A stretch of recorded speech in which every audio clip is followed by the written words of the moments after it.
नमस्कार सर्वांना, श्री स्वामी समर्थ। तर आजच्या व्हिडिओमध्ये आपण गुरुचरित्र अध्याय 2 याचा मराठी अर्थ बघणार आहोत। कलियुग वर्णन, गुरु महात्म्य संदीपक आख्यान। ओम श्री गणेशाय नमः, श्री सरस्वते नमः, श्री गुरुभ्यो नमः, श्री कुलदेवताय नमः। हे त्रैमूर्ती दत्तात्रेया, तूच माझा गुरु आहेस। तूच कृष्णा नदीच्या तीरावर वास्तव्य करतोस। तेथे तुझे भक्त नांदत असतात। ते पाहून स्वर्गातील देवांनाही मोठे कौतुक वाटते। असे श्रीगुरूंचे ध्यान करीत नामधारक मार्गाने जात असता थकवा आल्याने तो एका वृक्षाखाली विश्रांतीसाठी थांबला। तेथेच त्याला झोप लागली। झोपेत असताना त्याला स्वप्न पडले। त्या स्वप्नात जटाधारी, सर्वांगाला भस्म लावलेले, व्याघ्र चर्म परिधान केलेले, पितांबर नेसलेले श्री गुरु दिसले। त्याने नामधारकांच्या कपाळी भस्म लावून त्याला अभय दिले। हे स्वप्नात पाहून नामधारक एकदम जागा झाला व इकडे तिकडे पाहू लागला, पण त्याला कोणीच दिसले नाही। स्वप्नात त्याने जी मूर्ती पाहिली तिचे ध्यान करीत तो पुढे चालत निघाला। काही अंतर जातो तोच त्याला स्वप्नात पाहिलेल्या योग्याचे दर्शन झाले। त्याने धावत जाऊन त्या योग्याला दंडवत घातला। तो त्या योग्याला म्हणाला, हे कृपासागर, तुझा जय जयकार असो। आज तुझ्या दर्शनाने माझी सर्व पातके नाहीशी झाली। तू तर अज्ञानरूपी अंधार नाहीसा करणारा साक्षात सूर्यच आहेस। माझा उद्धार करण्यासाठीच तू आला आहेस। या दीन भक्तांवर कृपा करण्यासाठी आपण आला आहात अशी माझी श्रद्धा आहे। आपण कोठून आला आहात? आपले नाव काय? आपण कोठे राहता? नामधारकाने असे विचारले असता ते सिद्धयोगी म्हणाले, मी स्वर्ग आणि पृथ्वीवर तीर्थयात्रा करीत फिरतो आहे। माझे गुरु श्री नृसिंह सरस्वती, भीमा, अमरजा नद्यांच्या संगमावरील श्रीक्षेत्र गाणगापूर येथे असतात। ते त्रिमूर्ती श्री दत्तात्रेयाचे अवतार आहेत। आपल्या भक्तांच्या उद्धारासाठीच ते पृथ्वीवर अवतीर्ण झाले आहेत। त्यांच्या भक्तांना दुःख, दारिद्र्य कधीही येत नाही। त्यांच्या घरी लक्ष्मीचा सदैव निवास असतो। त्यांचे घर धनधान्याने, गोधनादी अष्टेश्वराने भरलेले असते। सिद्धयोग्यांनी असे सांगितले असता नामधारक म्हणाला, मी सुद्धा त्या श्रीगुरूंचे सदैव ध्यान करीत असतो। आमच्या वंशात त्यांचीच भक्ती उपासना परंपरेने चालत आली आहे। असे असताना माझ्याच नशिबी ही कष्टदशा का बरे? माझे नशीब थोर म्हणूनच आज तुम्ही मला भेटलात। तुम्हीच माझे तारक आहात। आता कृपा करून माझ्या संशयाचे निराकरण करा। नामधारकाने असे विचारले असता सिद्धयोगी म्हणाले, अरे, श्रीगुरू भक्तवत्सल आहेत। त्यांची कृपा लहान मोठ्यांवर सारखीच असते। ज्यावर गुरुकृपा आहे त्याला कसलेही दुःख असू शकत नाही। गुरुकृपा झालेला मनुष्य काळालाही जिंकतो। सर्व देवदेवता त्याला वश होतात।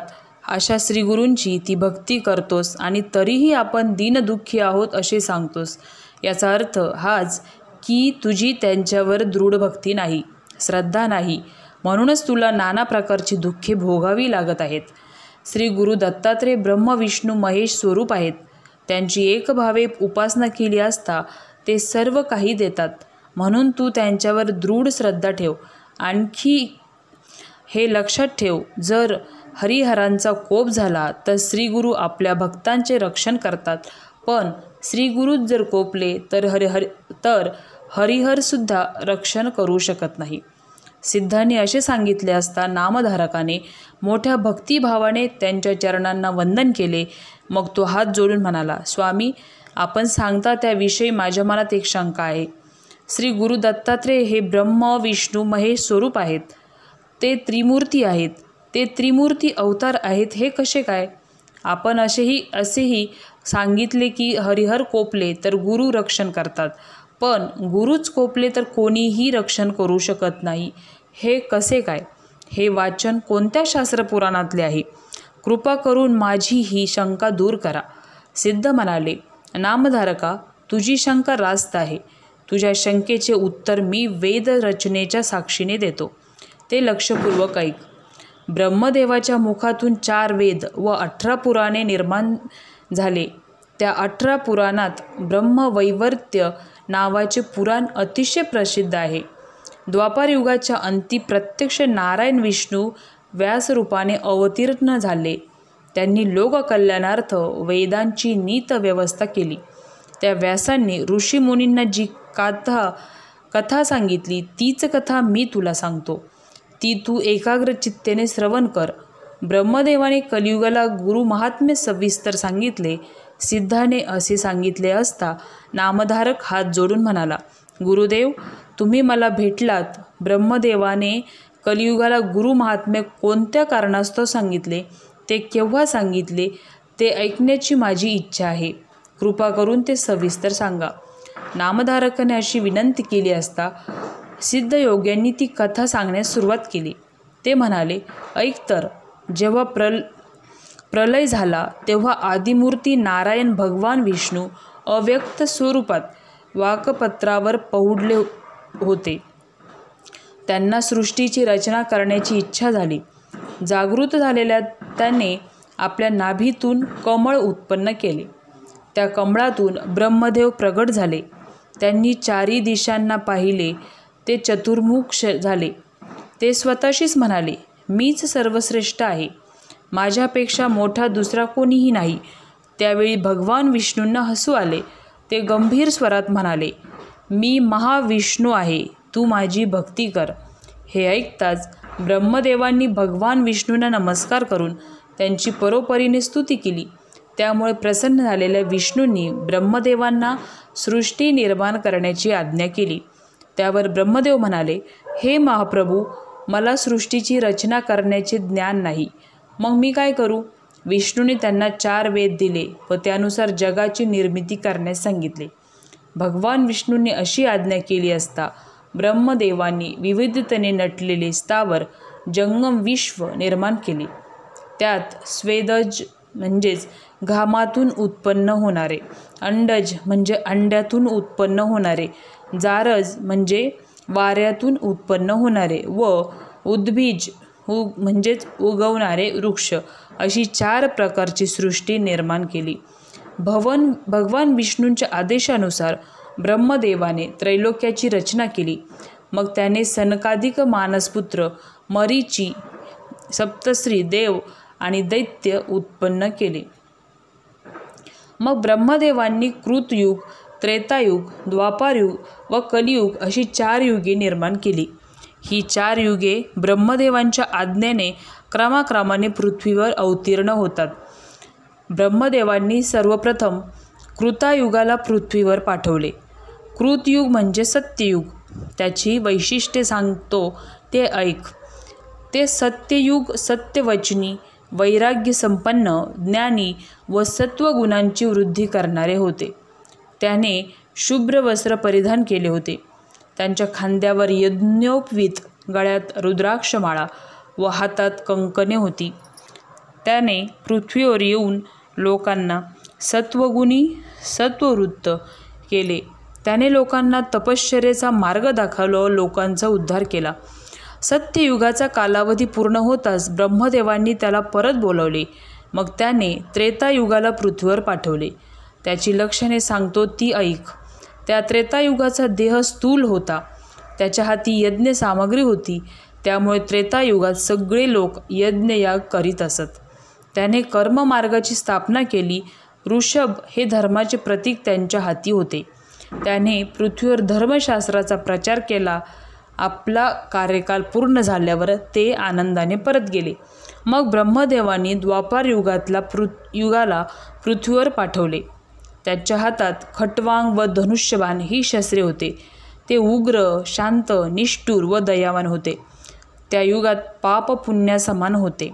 असे ते द्वापार युग पृथ्वीवरील आपला कार्यकाल पूर्ण होताच ब्रह्मदेवाकडे परत गेले. द्वापार युग परत आल्यावर ब्रह्मदेवांनी कलियुगाला बोलावून घेतले व त्याला पृथ्वीवर जाण्याची आज्ञा केली. ते कलियुग अविचारी होते. पिशाच्याप्रमाणे मुख असलेले ते नग्न स्वरूपात ब्रह्मदेवासमोर प्रगट झाले. कलह आणि द्वेष यांना बरोबर घेऊन आलेल्या त्याने उजव्या हातात जीभ व डाव्या हातात शीश्र म्हणजे लिंग धरले होते. ते रडत हसत शिव्या देत नाचत नाचता ब्रह्मदेवापुढे तोंड खाली घालून उभे राहिले. त्याला पाहताच ब्रह्मदेवांना हसू आले. त्यास लिंग आणि जीभ का धरली आहेस असे विचारले असता कलियुग म्हणाले, मी सर्वांना जिंकू शकतो, पण वाणी वासना व कामवासना यांच्यावर जे ताबा ठेवतात त्यांचे मी काहीही वाईट करू शकत नाही. ब्रह्मदेवांनी त्याला पृथ्वीवर जाण्यास सांगितले. तेव्हा ते म्हणाले, मला पृथ्वीवर पाठवत आहात, पण माझा स्वभाव कसा आहे हे आपणास माहीत आहे का? मी पृथ्वीवर धर्माचा उच्छेद करीन. मी स्वच्छंदी आहे. मी लोकांच्यात निद्र आणि कलह माजवीन. परद्रव्याचा अपहार करणारे व परस्त्रीशी रममाण होणारे हे दोघेही माझे प्राणसखे आहेत. ढोंगी संन्याशी कपट कारस्थान करून आपले पोट भरणारे माझे प्राणसखे आहेत. परंतु जे पुण्यशील असतील ते माझे शत्रू वैरी होत. कलियुगाने स्वतःबद्दल असे सांगितले असता ब्रह्मदेव म्हणाले, पूर्वीच्या युगात मनुष्यांना दीर्घायुष्य होते. त्यामुळे ते खूप दिवस तपानुष्ठान करीत असत. त्यांना मृत्यू नव्हता. त्यामुळे त्यांना पृथ्वीवर प्रदीर्घ काळ कष्ट सोसावे लागत असत. पण आता तसे नाही. तुझ्या कार्यकाळात लोकांना अल्पायुष्य, फार तर 100 वर्ष आयुष्य असेल. त्यांच्या ठिकाणी शक्तीही कमी असेल. त्यामुळे लोक तपानुष्ठान करून अल्पावधीत परमार्थ प्राप्ती करून घेतील. जे लोक ब्रह्मज्ञानी व पुण्यशील असतील त्यांना तू सहाय्य करावेस. ब्रह्मदेवांनी असे सांगितले असता कलियुग म्हणाले, आपण ज्या लोकांविषयी सांगता ते माझे वैरी होत. असे लोक जेथे असतील तेथे मी कसा जाऊ? मला त्यांची भीती वाटते. त्यांच्याकडे मी पाहू शकत नाही. भरतखंडात पुण्य खूप आहे. अशा ठिकाणी मी गेलो तर लोक मला मारतील. मग मी तिकडे कसा जाऊ? ब्रह्मदेव म्हणाले, तू कसलीही चिंता करू नकोस. तू भूलोकावर गेलास की सगळे लोक तुझ्या इच्छेप्रमाणे वागतील. एखादाच मनुष्य पुण्यशील असेल त्याच्यावर तुझा प्रभाव पडणार नाही. त्याला तू सहाय्य कर. बाकी सगळेच तुला वश होतील. कलियुग म्हणाले, मी दृष्ट स्वभावाचा आहे. मग मी धर्मशील, पुण्यशील मनुष्यांना सहाय्य कसे करणार? ब्रह्मदेव म्हणाले, जे लोक देहाने व मनाने पवित्र असतील, जे निर्लोभी असतील, जे हरिहरांची सेवा करणारे असतील, जे सदैव आपल्या गुरूंची सेवा करतील, त्यांना तू पीडा देऊ नकोस. आईवडिलांची सेवा करणाऱ्या, ब्राह्मण, गायत्री व कपिलधेनू यांची सेवा करणाऱ्याला सदैव तुळशीला वंदन करणाऱ्या अशा लोकांना तू पीडा देऊ नकोस. आपल्या गुरूंची सेवा करणारे, अभेद भक्ती करणारे, नित्य पुराण श्रवण करणारे जे लोक असतील त्यांना तू कधीही त्रास देऊ नकोस. ही माझी आज्ञा आहे. कलियुगाने ब्रह्मदेवांना विचारले, गुरु या शब्दाचा अर्थ काय? त्याचे स्वरूप कसे असते? गुरुचे महात्म्य कोणते?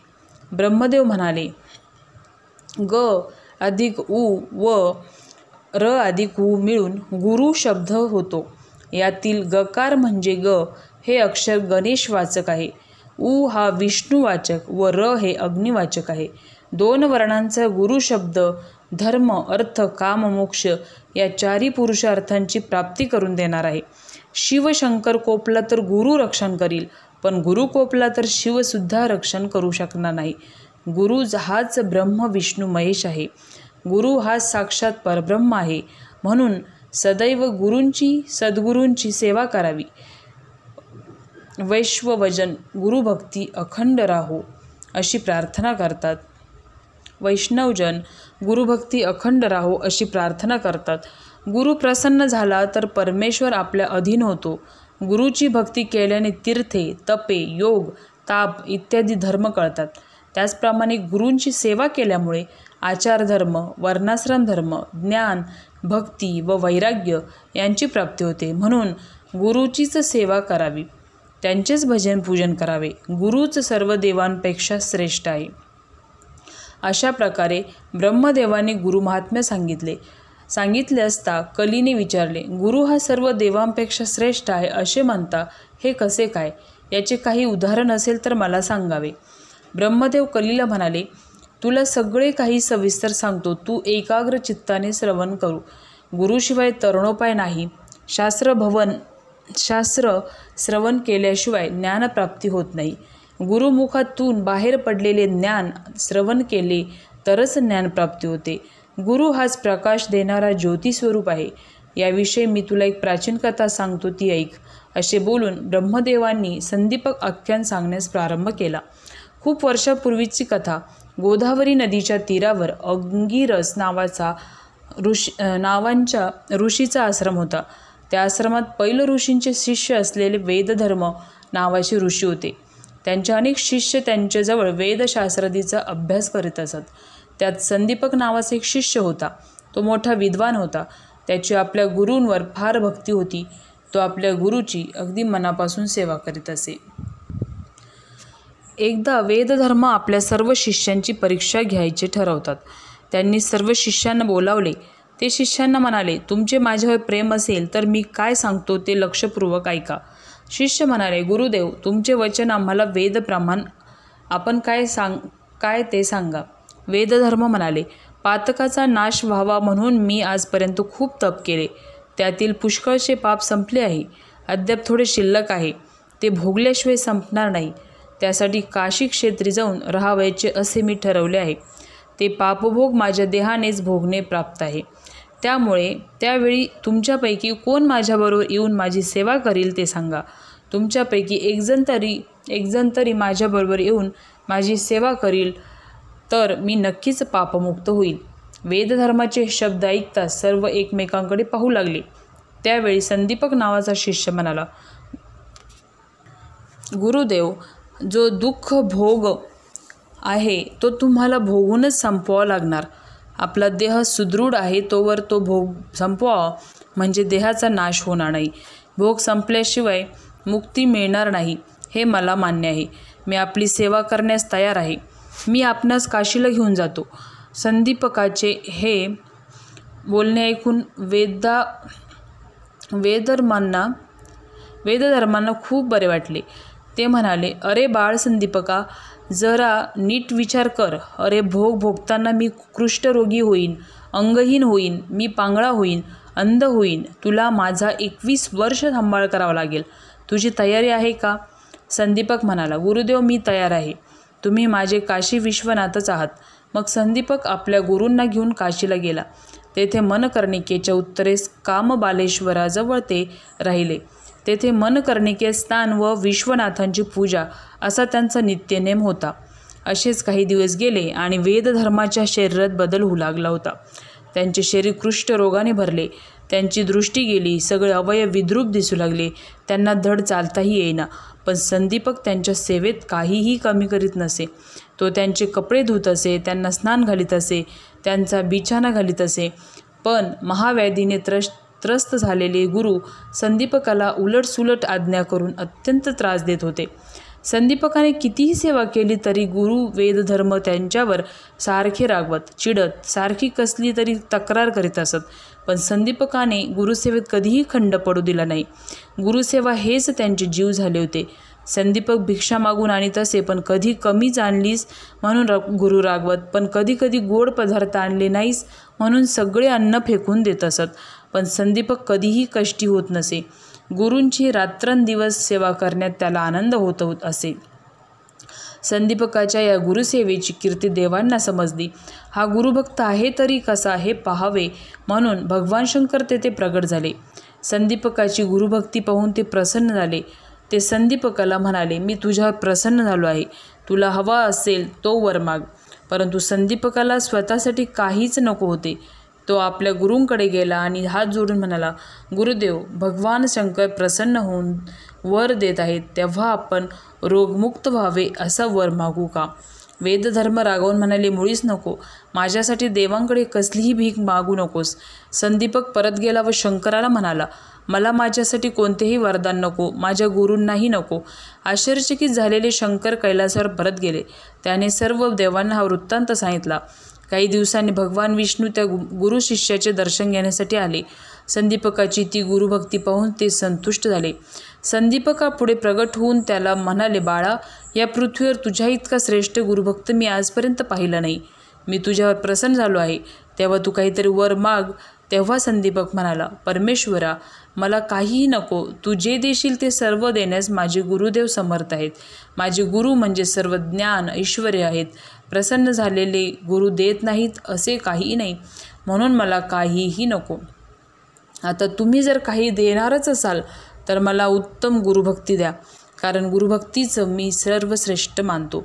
प्रसन्न झालेले भगवान विष्णू म्हणाले, खरे आहे, जो कोणी मातापिता व गुरु यांची सेवा करतो तो एका अर्थाने आमचीच भक्ती करतो. आम्ही दिलेल्या वरदानापेक्षा गुरुभक्ती श्रेष्ठ आहे. तीच तुझ्या ठिकाणी दृढ होईल असा मी तुला वर देतो. असे बोलून भगवान विष्णू गुप्त झाले. मग वेदधर्मांनी संदीपकाला विचारले, काय रे, विष्णूंनी काय दिले? तेव्हा संदीपक म्हणाला, मी विष्णूंकडे उत्तम गुरुभक्तीचा वर मागून घेतला. संदीपकाच्या या बोलण्याने वेदधर्मांना अतिशय आनंद झाला. ते म्हणाले, संदीपका, धन्य आहेस तुझी भक्ती. तू काशीत चिरकाल निवास करशील. जे तुझे स्मरण करतील त्यांचे दैन्य जाऊन ते सर्व प्रकारच्या वैभवाने संपन्न होतील. तुला माझे आशीर्वाद आहेत, असे ते म्हणाले. तोच त्यांच्या शरीरातील सर्व व्याधी नाहीशा झाल्या. त्यांचे शरीर एकदम तेजस्वी झाले. त्यांना दृष्टी आली. त्यांनी संदीपकाला प्रेमाने पोटाशी धरले आणि त्याच्या डोक्यावर हात ठेवून म्हणाले, बाळा, मी तुझी परीक्षा पाहिली. अरे, जो तपाचरण करतो त्याला कसलाही रोग होत नाही. 21 वर्ष तू माझी सेवा केलीस, तुला सर्व विद्या प्राप्त होतील. सूत म्हणाले, ब्रह्मदेवाने कलियुगाला गुरुमहात्म्य सांगताना ही कथा सांगितली. संदीपकाची कथा सांगितल्यावर सिद्धयोगी नामधारकाला म्हणाले, गुरुभक्तीचे महात्म्य लक्षात घेऊन त्यांची पुनर्श्रद्धेने भक्तिभावाने सेवा केली तर भगवान शंकर त्या गुरुभक्तावर प्रसन्न असतात. अशा रीतीने श्री गुरुचरित्रामृतातील कलियुग वर्णन गुरुमहात्म्य संदीपक आख्यान नावाचा अध्याय 2 समाप्त. श्री गुरु दत्तात्रेयार्पणमस्तु. श्री गुरुदेव दत्त. जर आजचा श्री गुरुचरित्रातील अध्याय 2 हा अर्थ आवडला असेल तर चॅनलला लाईक, शेअर, सबस्क्राईब करा. व्हिडिओ पूर्ण बघितल्याबद्दल धन्यवाद.